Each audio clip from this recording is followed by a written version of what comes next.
Wahid said currently the matter is being discussed between Deputy Prime Minister Tu Datuk Sri Fadilah Yusof and the relevant quarters. Itu TPM 2 telah mengadakan beberapa siri perbincangan, ya, dan ia akan dimutamakan dan pengumuman akan dibuat oleh Yang Amat Berhormat Perdana Menteri. Di peringkat awal ni kita telah bersetuju untuk perbelanjaan pentadbiran. He was responding to questions by reporters on whether the government would provide allocations for the opposition MPs.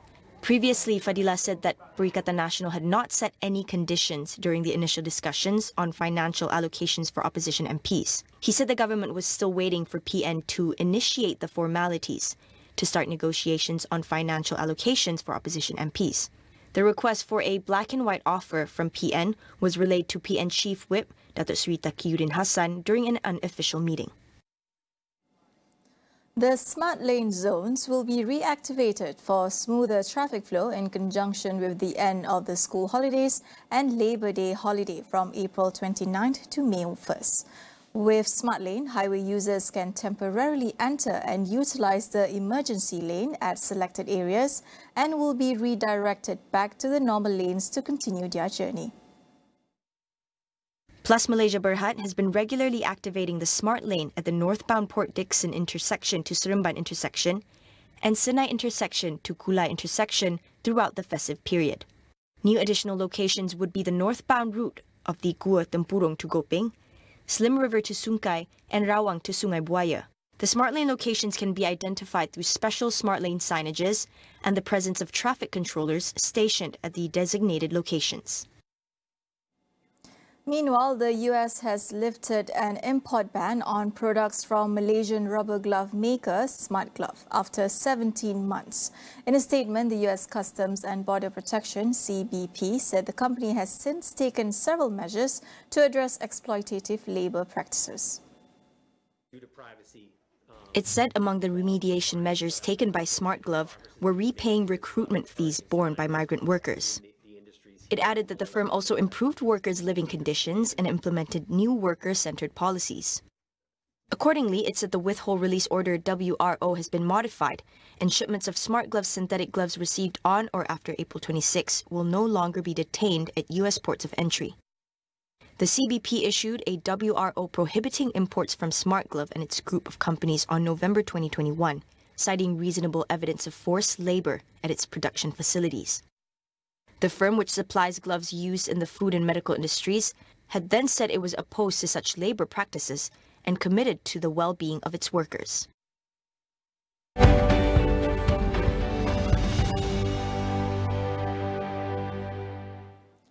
Though Malaysians believe the country is leading on climate action, a survey by Ipsos Malaysia of over 20,000 people across 29 countries found that many Malaysians feels no urgency when it comes to addressing climate change.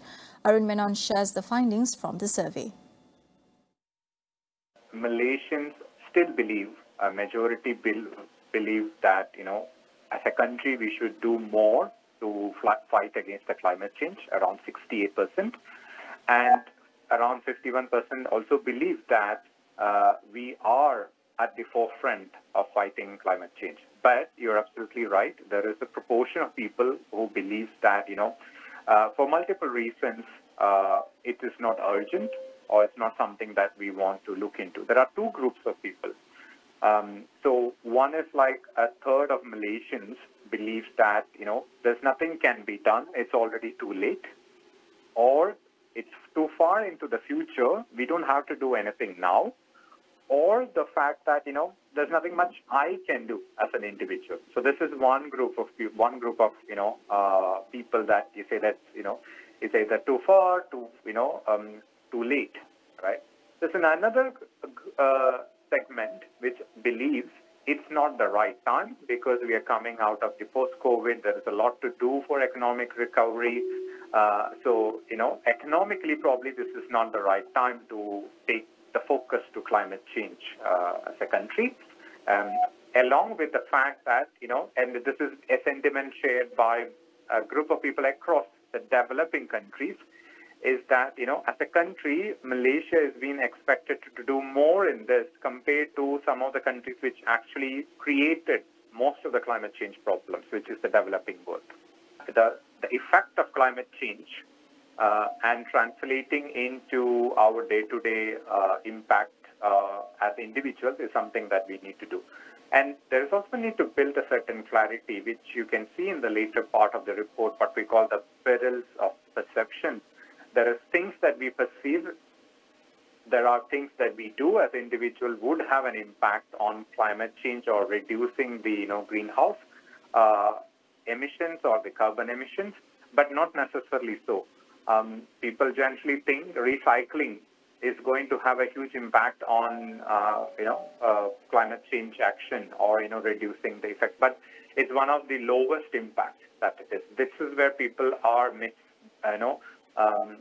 mixing up the fight against plastic or different other aspects of sustainability towards climate change. That differentiation is very, very important to make. And another aspect which have a very direct impact is living car-free and using public transport, which is something which can definitely help the climate change, but it's not something which is being seen by Malaysians as a priority that they should do. We will go for a quick break. Stay tuned for more.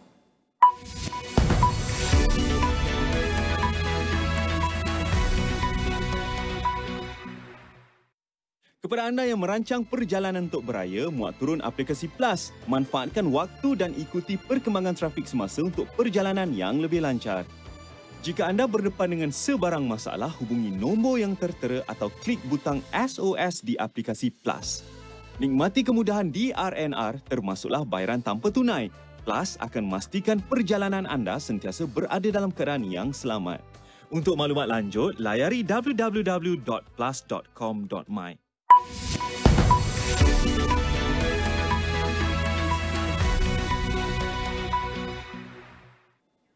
Welcome back. Rapper Pras Michelle of the hip-hop group Fugees was convicted of conspiring with Malaysian businessman Joe Low to influence US politics. He was charged with 10 counts of crimes, including acting as an unregistered foreign agent, witness tampering and lying to banks.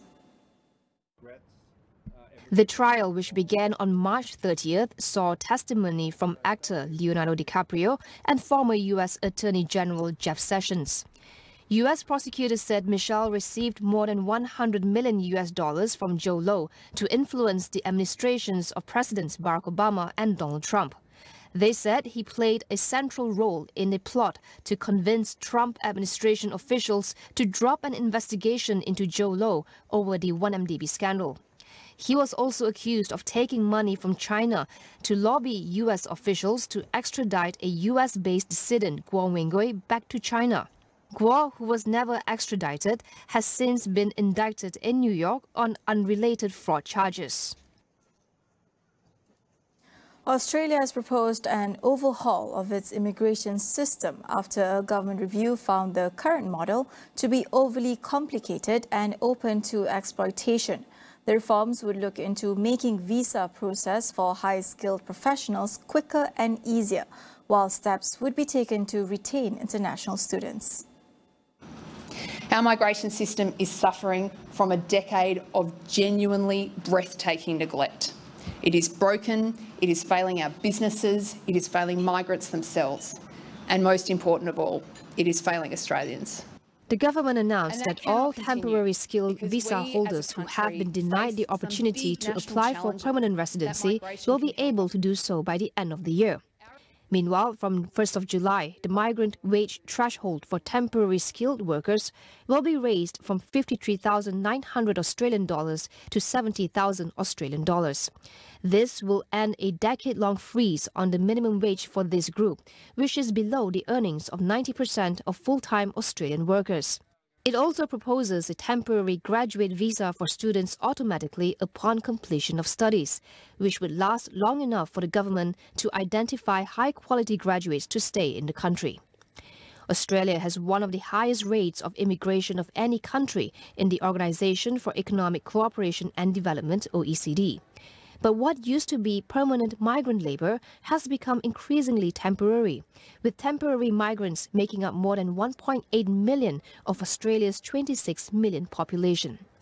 In September, Australia already increased its intake of permanent migrants to 195,000 for this financial year, an increase of 35,000 in a bid to tackle skills and labour shortages. Singapore is raising taxes on property purchases to cool its housing market, amid growing concerns that an influx of wealth into the country is hurting affordability for locals. The biggest jump is the doubling of stamp duties for foreign buyers from 30% to 60%. The changes take effect from today. Foreigners who have secured permanent residency in Singapore will only pay 5% stamp duty, but they will pay 30%, up from 25% if they buy a second residential property. Singapore officials said the additional buyer stamp duty for its citizens and permanent residents will also face increases, but the rate revisions are much smaller. Private home prices in Singapore rose by 3.2% in the first quarter of this year.